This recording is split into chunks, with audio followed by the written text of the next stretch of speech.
Siapakah Insinyur Salah Atia ini? Mengapa kematian beliau menggemparkan Kairo? Dengan pemakamannya yang dihadiri lebih dari 1,5 juta orang.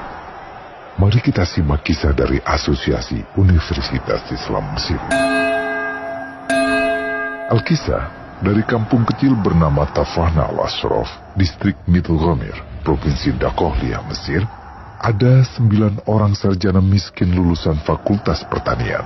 Lalu mereka pun sepakat membuat sebuah peternakan unggas, sembari mencari mitra ke-10.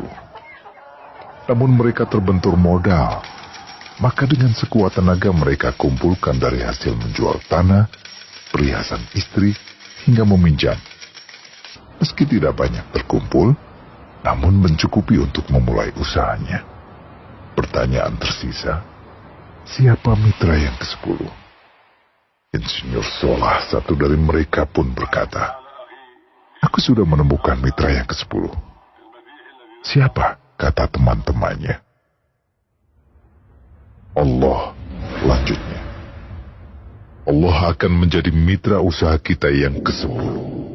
Allah akan mendapat 10% dari keuntungan kita. Dengan perjanjian, Allah yang akan memberikan perlindungan dan pemeliharaan, keamanan dari segala wabah penyakit. Akhirnya mereka pun sepakat. Kontrak kerjasama pun ditulis secara rinci dan dicatatkan ke notaris, lengkap dengan peran mitra ke-10 tersebut. Tak disangka, setelah 1 musim bisnis mereka langsung meroket, jauh dari yang dibayangkan sebelumnya. Lalu mereka pun kembali bersepakat menambah jatah keuntungan mitra ke-10 menjadi 20% di musim kedua. Dan begitu seterusnya hingga mencapai 50%. Lalu bagaimana keuntungan mitra ke-10 itu dialokasikan? Dimulai dengan membangun sekolah dasar Islam putra, lalu lanjut putri, kemudian sekolah menengah putra, kemudian putri. Tambah lagi madrasah alia putra, lalu putri. Tapi karena keuntungan terus membanjir, akhirnya dibentuklah Baitul Mal. Dan mereka pun mengajukan ke pemerintah untuk membangun universitas di kampung. Awalnya ditolak dengan alasan tiadanya akses bagi para mahasiswa.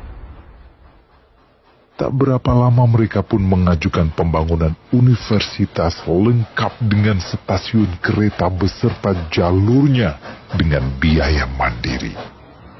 Akhirnya permintaan ini disetujui.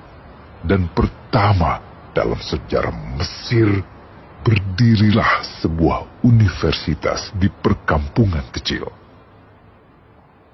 Semakin berkembang, dibangun pula fakultas kedua, ketiga, keempat hingga asrama putri dengan kapasitas 600 kamar. Lalu asrama putra dengan 1.000 kamar. Tiket kereta api pun digratiskan untuk memudahkan transportasi menuju kampung tersebut. Tak cukup hanya itu, dibangun Baitul Mal berikutnya hingga hilang kemiskinan di daerah tersebut. Dan program ini diduplikasi ke kampung-kampung lain hingga bisa dikatakan tak ada kampung yang disinggahi Insinyur Salah kecuali akan dibangun Baitul Mal untuk warga. Bantuan pun diberikan untuk fakir miskin dan para janda. Pemuda pengangguran pun dilatih untuk mengelola perkebunan sayur hingga mandiri, bahkan sampai bisa mengekspor ke negara tetangga. Pada saat panen raya, seluruh penduduk dikirimi paket sayur.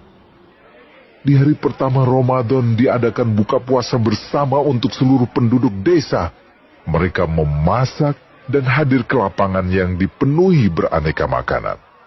Disiapkan juga perabotan untuk gadis-gadis yatim yang ingin menikah.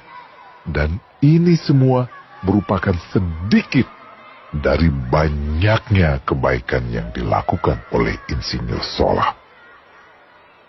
Hingga pada akhirnya disepakatilah keuntungan perusahaan 100% untuk Allah.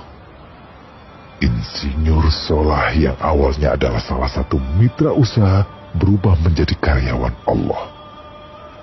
Dia hanya menerima gaji, namun dia memberikan Tuhannya syarat agar membuatnya hanya butuh kepadanya dan hanya meminta kepadanya.